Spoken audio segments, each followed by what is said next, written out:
Ranger Station Echo, broadcasting on emergency frequency 7.15. This is Alex. Day 117 since the outbreak. If anybody can hear this transmission, please respond. I wait, counting to 30 in my head like I always do. The radio hisses with static, a sound I've grown accustomed to. Nothing else, just like yesterday and the day before, and the day before that. I'm located somewhere in the Cascade Mountain Range.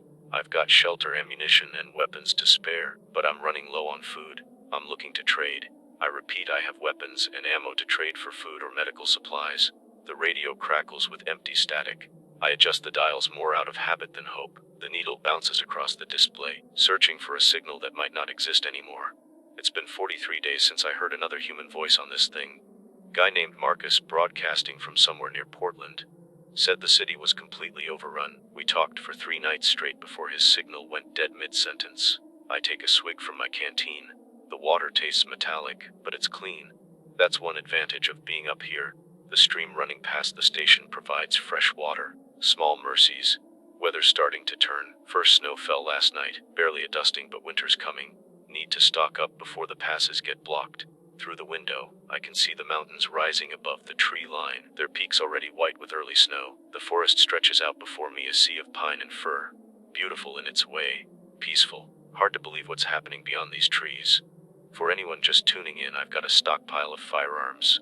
Hunting rifles, shotguns, handguns, military-grade stuff too. M-Fuis, a couple of SR-25s, even got a Barrett 50 cal. Enough ammo to start a small war. What I don't have is food. Down to my last 3 cans of beans, some jerky, and whatever I can trap or hunt. But game's getting scarce. I pause, considering how much to reveal. Trust is a luxury these days, but desperation makes you take risks. I'm broadcasting from a ranger station, solid structure, reinforced doors, solar panels for power. Good vantage point. Defensible. I've been here for about 2 months now. What I don't say is how I got here, how I took it. Some stories shouldn't be told over open airwaves. Before all this, I was a park ranger myself. Not at this station, but down south in Yosemite. I was on vacation when it all went down. Camping trip with my brother. We were already off grid when the news broke, so we missed the initial panic. I can still see Jake's face when we hiked down from our week-long backcountry trip and found the ranger station abandoned, blood on the walls. The radio broadcasting emergency alerts about a contagion. Cities under quarantine, stay in DOID contact. My brother didn't make it. We ran into a group of survivors 2 weeks in. Seemed friendly enough at first. They had kids with them, so we let our guard down. Big mistake. I clear my throat, pushing away the memory of Jake screaming for me to run while he held them off. The sound of gunshots fading as I crashed through the forest. I've been on my own since day 29. Learned pretty quick that the dead aren't the worst thing out there. Not by a long shot. The radio just hums back at me, indifferent to my confession. Sometimes I wonder why I keep doing this. If nobody's listening, am I just talking to myself? Have I already started to lose it? I've fortified this place best I can. Cleared the surrounding area of threats, both the walking kind and the other kind. Haven't seen any of the dead ones in over a week now. Think they might be migrating to lower elevations as it gets colder. The living ones, though, they're getting desperate with winter coming. I stand up and stretch, looking out the window again. The afternoon sun casts long shadows through the trees. Need to do a perimeter check before dark. For those wondering about the outbreak, I don't have much more information than you probably do. I've pieced together what I could from radio broadcasts before they went silent. Some kind of virus, highly contagious. Victims die, then come back. Hungry, not much else to say. I've never been one for talking this much. Before all this, I was the quiet type. Preferred the company of trees and mountains to people. Funny how it takes losing something to realize its value. 3 days ago, I spotted smoke about 5 miles east. Thought about investigating, but couldn't risk leaving this place undefended. If that was you, and you can hear me, I'm not looking for trouble. Just trade. Fair exchange. My stomach growls, reminding me of the dwindling supplies in the pantry. Last week I'd managed to snare a rabbit, but hunting had been poor since. Too many predators, not enough prey. Nature's balance upset by the new apex predator, the dead. I've mapped out several emergency supply caches in the region. National Park emergency stashes. Already cleared out 3 of them, planning to hit another one tomorrow about 7 miles northwest of here. If anyone's in that area, we could pool resources. That's a calculated risk, giving my approximate location and plans. But at this point, the risk of starvation is becoming more pressing than the risk of encountering hostiles. Before all this, I was just a regular guy, 34 years old. No wife, no kids, just me, my job in the mountains. Used to think I was lonely back then. I laugh, the sound strange in the quiet room. No, I'd give anything to hear another person breathing, to have a conversation that doesn't echo back at me through static. But the truth is, I wasn't just a park ranger. I was Army before that. 2 tours in Afghanistan, sniper unit. Skills I never thought I'd need back home. Skills that have kept me alive these past months. Skills that helped me take this station. The ranger who manned this station before me, he didn't make it. Found him turned, chained to the bed. Self-inflicted bite wounds on his arms. Left a note saying he got scratched during a supply run. Knew what was coming. Chose to go out on his own terms, but didn't have the courage to destroy his brain. I had to do that part for him. First thing when I arrived, put him down properly, buried him out back with a cross made of branches. Didn't know his name, so I just carved Ranger into it. Seemed fitting. I've been reading his logs. Guy held out for almost 2 months on his own. Had a wife and a daughter in Seattle. Kept trying to raise them on the radio. Never got a response. Seattle was one of the first cities to fall. The Ranger's journal sits on the desk beside me. His handwriting getting shakier toward the end, entries shorter. The final one just 3 words. I'm sorry, Emma. His daughter's name, I'm guessing. If anybody from Seattle is listening. Well, I don't have good news. Last broadcasts I picked up from there were about firebombing. Military trying to contain the spread. That was back in the first month. I checked my watch. Almost time for the evening patrol. I keep this channel open 24/7, but I actively listen from 0800 to 1000 hours and 1800 to 2000 hours. Emergency channel 7.15 mets. If you're out there and you're hearing this, I've got batteries to spare. Radios too. Could leave one at a drop point if you can't respond but can hear me. The sky outside is turning orange as the sun dips behind the mountains. Soon it'll be dark. The dead are less active at night, but human scavengers aren't. Need to be vigilant. I'm going to be honest with you, whoever you are. Whoever's listening. I've done things I'm not proud of to survive. Things that would have been unthinkable before. Crossed lines I never thought I'd cross. Like what happened at this station.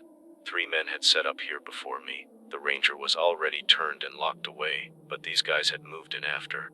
They had weapons. The station's armory was well stocked, but they weren't military. Weren't trained. Just thugs with the guns, using the chaos to play warlord in these mountains. The world's different now. The rules are different. Sometimes I wonder if we can come back from this. If there's anything left of humanity worth saving. I watched those 3 men for 2 days before making my move. Studied their patterns, their guard rotations. Counted their weapons. They had a prisoner, a woman they'd picked up on the road. She was kept tied up inside. I'd like to believe there are still good people out there. People just trying to survive without becoming monsters. That's who I'm calling out to. I took them out one by one. The first one silent, with my knife, while he was taking a piss in the woods. The second with a single shot from 200 yards when he came out looking for his buddy. The third one was inside with the woman. Had to be careful there.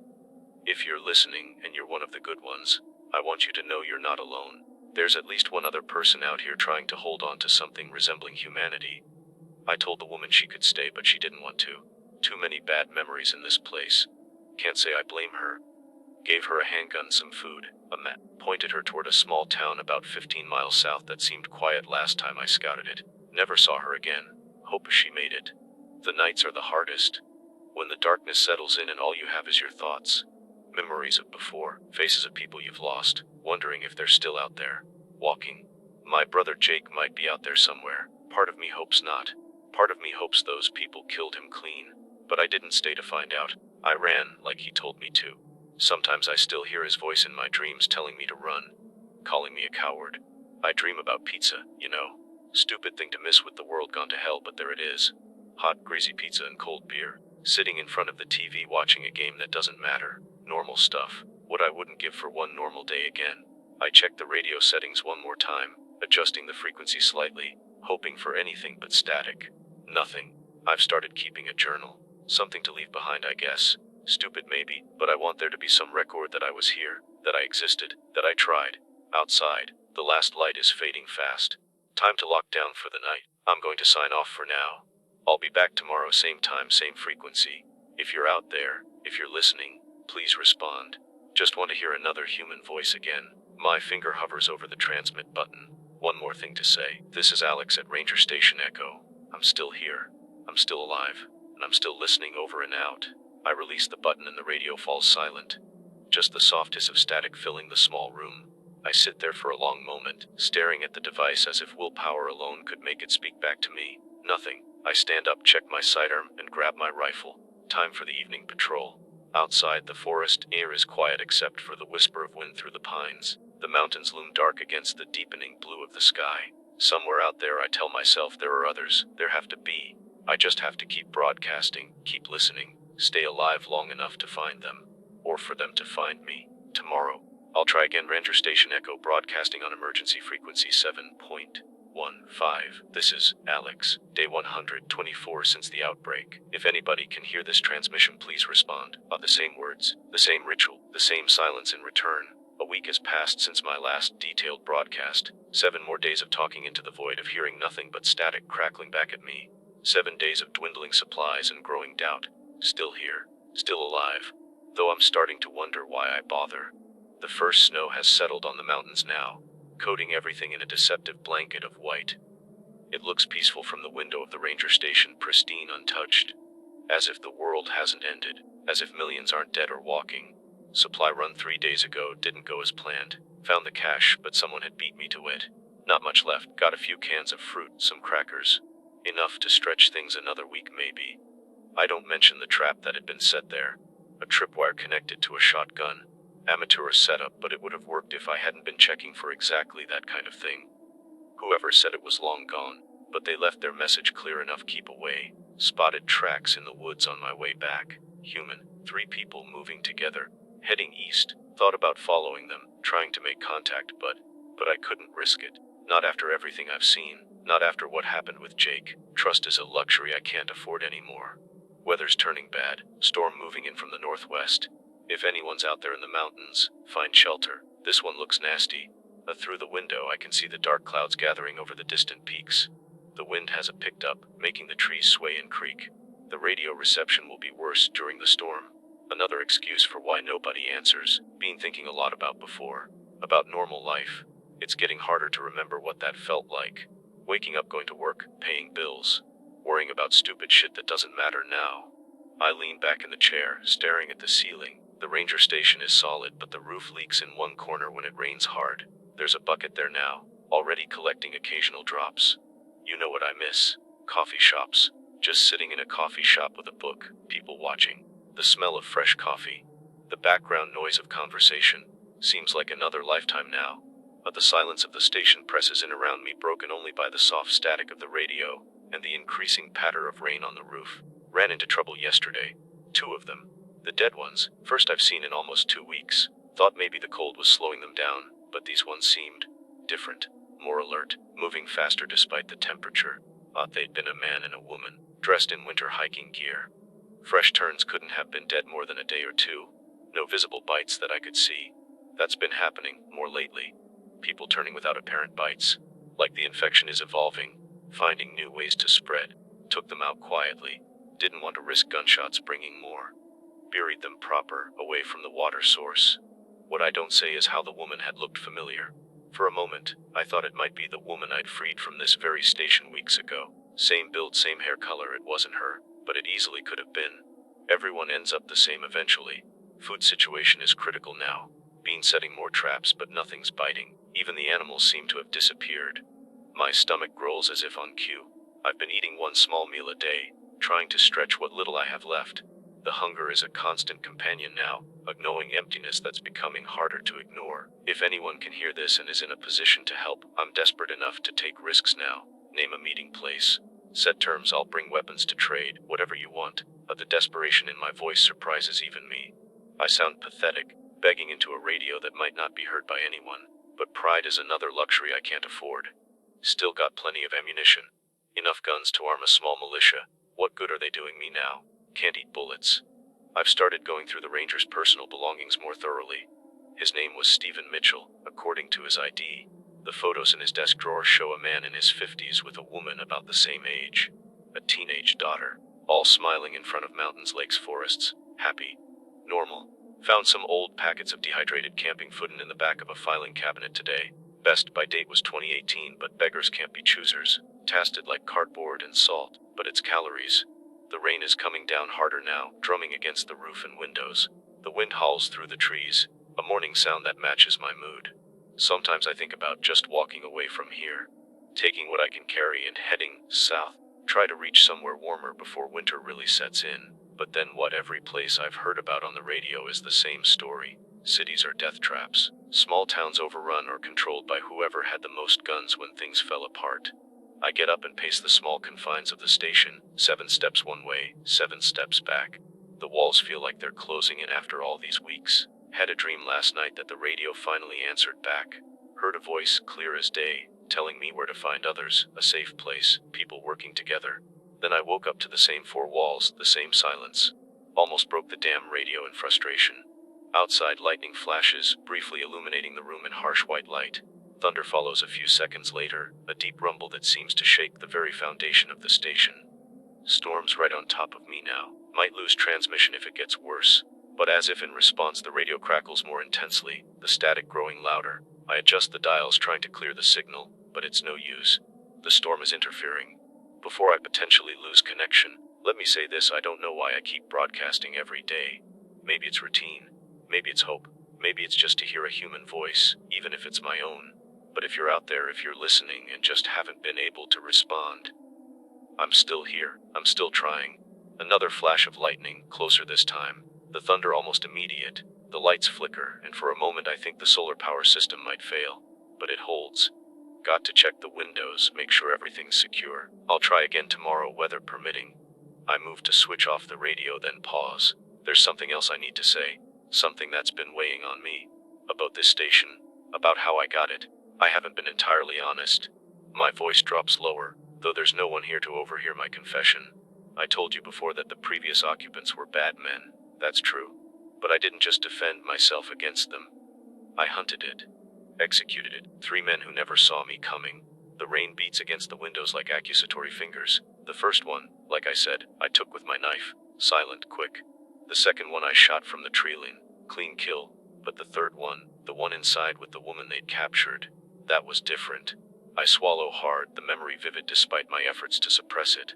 I didn't kill him right away. I wanted information. Wanted to know if there were others. If they had a larger group. I did things.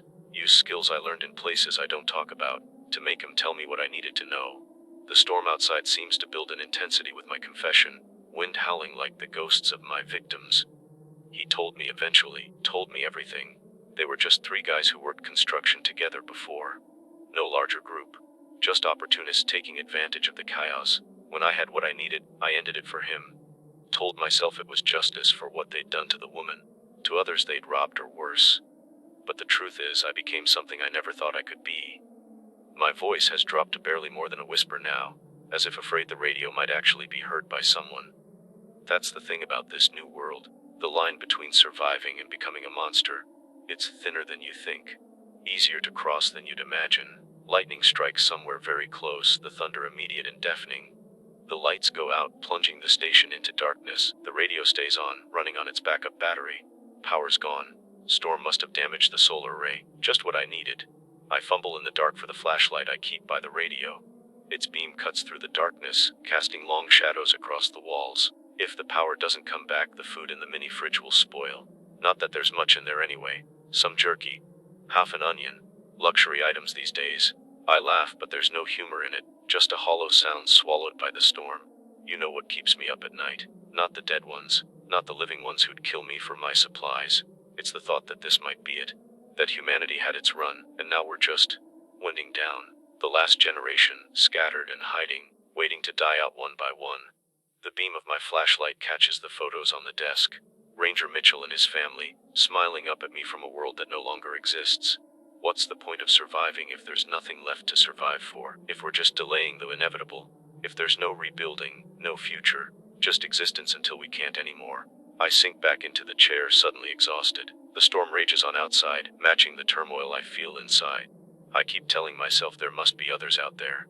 Communities forming. People coming together instead of just taking what they want.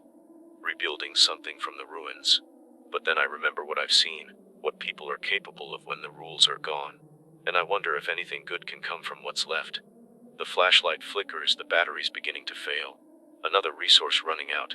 My brother Jake used to say I was too pessimistic. The glass isn't half empty, he'd say. It's just twice as big as it needs to be. Stupid joke, but he always laughed at it. Always trying to find the bright side. I smile at the memory, a rare moment of warmth in the cold darkness. He wouldn't have left that woman tied up in the station. Wouldn't have walked away from those tracks in the woods. He'd have tried to help, to connect. That was Jake. Always believing in people. It got him killed. Yet the flashlight dims further, the beam barely cutting through the darkness now. Sometimes I think I hear him, in the wind, in the static of the radio, telling me to stop hiding, to take a chance, to be human again, not just a survivor. I sit in silence for a long moment, listening to the storm, to the static, straining to hear anything else. Any sign I'm not alone in this. Maybe he's right. Maybe staying here, surrounded by weapons, talking to a radio that never answers back. Maybe that's not surviving. Maybe it's just waiting to die. The flashlight gives one final feeble glow before going out completely. I'm left in darkness, illuminated only by occasional flashes of lightning through the windows. Battery's dead. Fitting, I suppose. Fitting I can still transmit, though I can barely see the radio in front of me. My fingers find the familiar buttons by touch. I've made a decision. If I don't get a response in the next 3 days, I'm leaving, taking what I can carry and heading south before the mountain passes become impassable. Find somewhere to winter. Maybe find others. It's a desperate plan, probably suicidal with winter coming on. But staying here, slowly starving, slowly losing my mind to isolation, that's a certain death. One last thing before I sign off. To whoever might be listening, I don't know if we can come back from this. I don't know if humanity deserves to. But I do know that if we have any chance, it's not going to be people like me who make it happen. The ones who hide away, the ones who've crossed the line. It'll be the ones who still believe in something, who still try to help others even when it's dangerous. The ones like my brother. My voice breaks slightly, emotion finally cracking through the hardened shell I've built around myself. So if you're out there, if you're listening, and you're one of the good ones, don't give up. Don't become like me. There has to be something better than just surviving day to day. There has to be. The storm seems to be passing now, the thunder more distant, the rain less intense. The darkness remains, but it feels less oppressive somehow. This is Alex at Ranger Station Eco. If anyone can hear this, please. I don't know how much longer I can keep talking to silence. I don't know how much longer I can keep believing there's anyone left to hear me. Please respond. My finger lingers on the transmit button, reluctant to let go, to end another broadcast into nothingness. Finally I release it. I'll be here tomorrow. One way or another. Over and out. Bah. The radio falls silent except for the soft hiss of static. No voice emerges from it. No signal that my words have reached anyone. Just the empty white noise that has become the soundtrack to the end of the world. I sit in the darkness, alone with my thoughts, my regrets, my fading hope. Tomorrow, I'll try again. And if the silence continues, I'll leave this place behind. Step out into the unknown for better or worse. Because staying here I'm already dead, I just haven't stopped breathing yet. Ranger Station Echo, broadcasting on emergency frequency 7.15. This is ALX, day 127, since the outbreak. If anybody can hear this transmission, please respond. The words feel hollow now, an empty ritual I perform out of habit rather than hope. 3 more days have passed since the storm. 3 more days of silence. My self-imposed deadline has arrived. This will be my last broadcast from Ranger Station Echo. My voice sounds strange to my own ears, rough from disease except for these daily transmissions into nothingness. I've packed what I can carry: a rifle, my sidearm, ammunition, the last of my food, water purification tablets, first aid supplies, the essentials for survival, though I'm not sure if survival alone is worth the effort anymore. Storm damaged the solar array pretty bad. Power's been intermittent. No heat now. Temperature in here dropped to near freezing last night. Can't stay even if I wanted to. Outside, the world is white. 6 inches of snow fell yesterday, transforming the landscape. Beautiful and deadly. The kind of snow that hides hazards, muffles sounds, makes you visible from a distance by your tracks and your breath. I've mapped out a route south. There's a small town about 40 miles from here, Mineral Springs. Population was only about 800 before all this. Heard chatter about it on the radio months ago, someone saying they were setting up there, trying to create a safe zone. Could be nothing now. Could be overrun.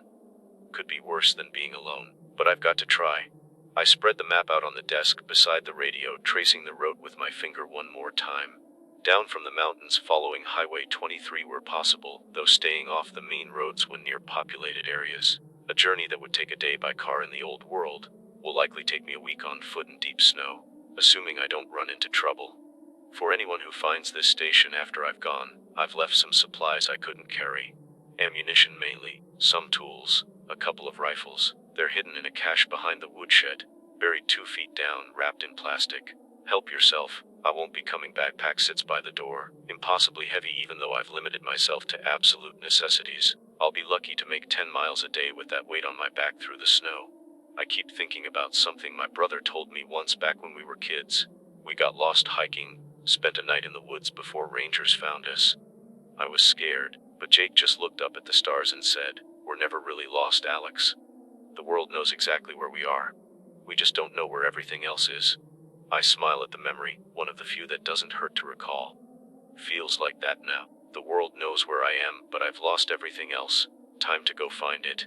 I take a long look around the station, the place that has been my fortress, my prison, my home for these past months. The maps on the walls, the empty food cans stacked neatly by the trash, Ranger Mitchell's family photos that I never had the heart to put away.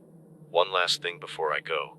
To whoever might be listening, if anyone ever hears these recordings, my voice catches unexpectedly. I clear my throat. I hope you're doing better than just surviving. I hope you've found others. I hope you remember what it means to be human, not just alive. That's what I'm going looking for. I reach for the switch to turn off the radio to end this final broadcast. My finger hovers over it. That's when I hear it, a crackle, different from the usual static, then faint but unmistakable a voice. Rapini 1. On Ranger Station Eco, respond.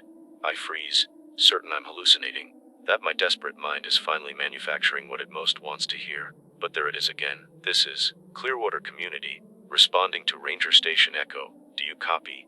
My hands are shaking so badly I can barely grasp the microphone. I fumble with it, nearly dropping it in my haste.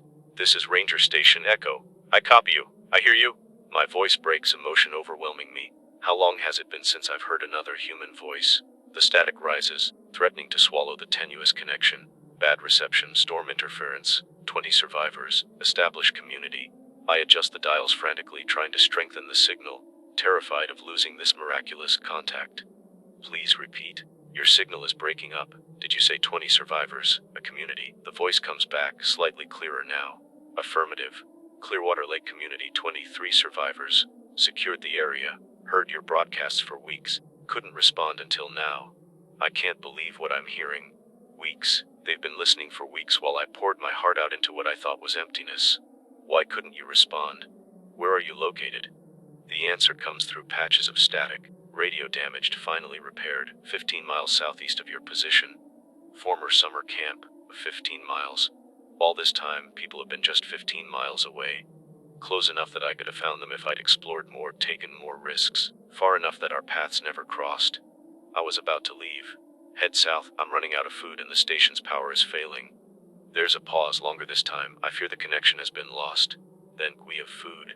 Safe shelter. Need weapons and ammunition. Proposed trade. A laugh escapes me after I have disbelief. The very trade I've been proposing into the void for months. Yes, I have weapons. Plyn, can we ammunition? How do I find you? I grab a pencil, poised to write down directions, coordinates, anything. Sending 2 people. Meet halfway. Old Fire Lookout Tower. Junction Ridge. Day after tomorrow at noon. I know the place. About 7 miles from here. Abandoned years ago when they automated the system. But the tower still stands, visible for miles, or I'll be there. Day after tomorrow. Noon. Junction Ridge Lookout Tower. I'll bring a sample of what I have to trade. The voice comes back, stronger now, as if they've made some adjustment on their end. Bring only what you can carry easily. We'll have a cart for the rest if we make a deal. Come alone, we'll do the same. A caution. Sensible. These people have survived this long for a reason. Understood. I'll be there alone. Just one question. How long have you been hearing my broadcasts? There's a brief silence before the answer comes. 62 days. Our radio could receive but not transmit. Engineer finally fixed it yesterday. 62 days. They've heard my daily reports, my memory confessions, my darkest moments. Then you know about me, about what I've done. And another pause, longer this time. We all have stories now. We judge we've done to survive. We judge on actions going forward, not past. A weight lifts from my chest, not absolution, but the possibility of it. The chance to be more than just my worst decisions. Thank you for responding, for listening all this time. The voice comes back, a trace of warmth audible even through the static. You kept us going too, knowing we weren't alone out here, that someone else was fighting to survive, to stay human. But the words hit me hard. All those broadcasts into what I thought was emptiness, they had meant something after all. Had reached someone. Had mattered. I'll see you at Junction Ridge. Day after tomorrow. I can't tell you what it means to hear another voice. Likewise, been a long, quiet winter. Clearwater community out. The radio falls silent again, but it's a different kind of silence now. Not the hollow emptiness of isolation, but the pause in a conversation. The space between words that will continue. I sit back, overwhelmed. My pack by the door suddenly represents something different, not desperate escape, but purposeful journey. Not aimless wandering, but a destination, people, community. This is Alex at Ranger Station Eco. I just made contact with survivors, a community 15 miles from here. I'm talking to the radio again, but it's different now. Someone might be listening. Someone has been listening. They call themselves the Clearwater Lake Community. 23 survivors. They've been hearing my broadcasts for months but couldn't respond until now. We're meeting to trade in 2 days. My voice is steadier now, the shock giving way to cautious hope. I don't know what this means yet. If it will work out, if I can trust them or they can trust me. But it's something. It's not just survival anymore. It's possibility. I need to prepare. To sort through the weapons and ammunition, decide what to bring as samples. To plan my route to the lookout tower, accounting for the snow, for potential threats, both living and dead. I'll continue broadcasting until I leave for the meeting. Keep this channel open. If anyone else is out there, if you can hear this, there are others. We're not alone. The realization hits me anew, sending a wave of emotion through me so powerful I have to grip the edge of the desk. We're not alone. 3 simple words that change everything. That transform the meaning of survival. I spend the next hour going through my stockpile, selecting weapons and ammunition to bring as samples: a handgun, a hunting rifle, boxes of various calibers. Enough to demonstrate what I have without being too cumbersome, without making me look like a threat. As I work, I keep the radio on, partly hoping for another transmission, partly afraid that if I turn it off, I'll wake up and realize this was all a dream. A hallucination born of isolation and desperation. I've been thinking about what they said, judging on actions going forward, not the past, about second chances. I pause in my inventory, looking out the window at the snow-covered landscape. It seems less hostile now somehow. Less empty. I wonder if that's what this all is, in some twisted way. A second chance for humanity, to rebuild something different, maybe better. The thought would have seemed laughably optimistic to me just hours ago. Now I'm not so sure. My brother would be telling me "told you so" right now. He always believed people would come together when things fell apart. That humanity's instinct would be to connect, not divide. I thought he was naive. Maybe I was the one who couldn't see clearly. I resumed my work, checking weapons, counting ammunition, making notes. Planning not just for my own survival now, but for trade. For mutual benefit. For connection. I keep thinking about the woman they've got fixing radios. An engineer. What other skills do they have in their community? What could we accomplish together instead of just scraping by alone? For the first time in months, I allow myself to imagine a future that extends beyond the next meal, the next day, the next broadcast into silence. A future with other voices, other skills, shared purpose. There are risks, of course. Always are. They could be setting a trap. Could be like those men who were here before me. Taking what they want by force rather than trade. But even as I say it, I don't believe it. Not because I'm naive, but because it doesn't make a tactical sense. If they wanted to ambush me, why communicate at all? Why not just let me leave as I'd planned, follow my tracks through the snow, take me unawares? No, I think this is genuine. And even if there's risk, it's worth taking, has to be. The alternative, continuing alone until supplies run out, until mistake or misfortune or the dead finally catch up to me, is no choice at all. I've been surviving. Now it's time to try living again. Night has fallen outside, the snow reflecting the moonlight, casting an ethereal glow across the landscape. I should sleep, conserve energy for the preparations tomorrow, for the journey the day after. But I'm too wired, too full of this newfound fragile hope. I keep thinking about what they'll be like. These people I'm going to meet. What they've been through, who they were before, who they are now. Will they be like me? Hardened, damaged, clinging to humanity by their fingernails. Or will they have managed to preserve something more? Something I've been in danger of losing out here alone. Ranger Mitchell, the man who manned this station before me, before those 3 took it, he left journal entries about Clearwater Lake.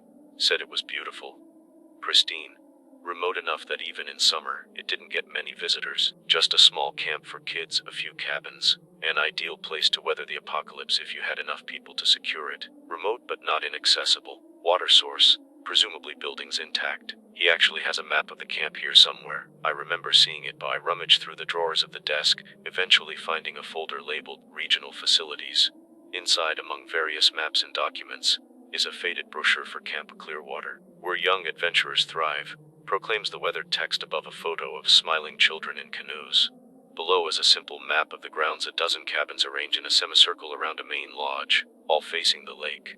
A dock with boathouses, a separate building labeled infirmary, woods surrounding everything, defensible position, lake for water, fishing, multiple buildings. Yeah, I can see why they chose it. I study the map, trying to imagine these strangers who have been listening to me all this time, who they are, what they've built there.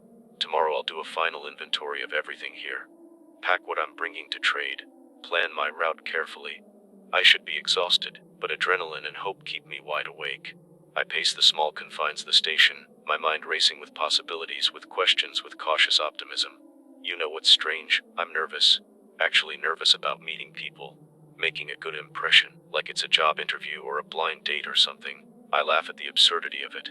Social anxiety in the apocalypse, yet it makes a kind of sense. These might be the people I end up living alongside, working with, depending on, being depended upon. I wonder if they have children there, families, if they've managed to create something that resembles normal life. The thought both attracts and terrifies me. I've been alone so long, I'm not sure I remember how to be around people anymore. How to be part of something larger than my own survival. Guess I'll find out soon enough. Outside, snow has begun to fall again, light flakes drifting down in the moonlight. Inside, for the first time in months, the cold seems less penetrating, less absolute. This is Alex at Ranger Station Echo. I made contact today. I'm not alone. None of you are out there. If you're listening, keep broadcasting, keep listening, keep trying. I look around the station one more time, seeing it with new eyes. Not as a fortress against the world, but as a waypoint, a temporary shelter on a longer journey. I don't know what happens next, if this works out or not, but for the first time since everything fell apart, I'm looking forward to tomorrow, to the day after, to whatever comes next. I pause, suddenly aware of how much I've been talking, how freely. The habit of long monologues into the void will be hard to break. I'll broadcast again tomorrow with final preparations. Then once more before I leave for the meeting. After that, well, we'll see. My finger hovers over the transmit button, reluctant to let go, to end this broadcast that marks such a profound shift in my world. This is Alex at Ranger Station Echo. Not alone anymore. Over and out. I release the button, and the radio falls silent except for the soft hiss of static. But now, instead of emptiness, that static holds promise. Somewhere in its quiet whisper are voices waiting to be heard, connections waiting to be made. For the first time in longer than I can remember, I smile, a real smile that reaches my eyes, that warms something long cold inside me. Tomorrow, I begin again. It takes a lot of time to create these videos. I would really appreciate your support. All I ask for is a quick like on the video and subscribe. Thank you so much.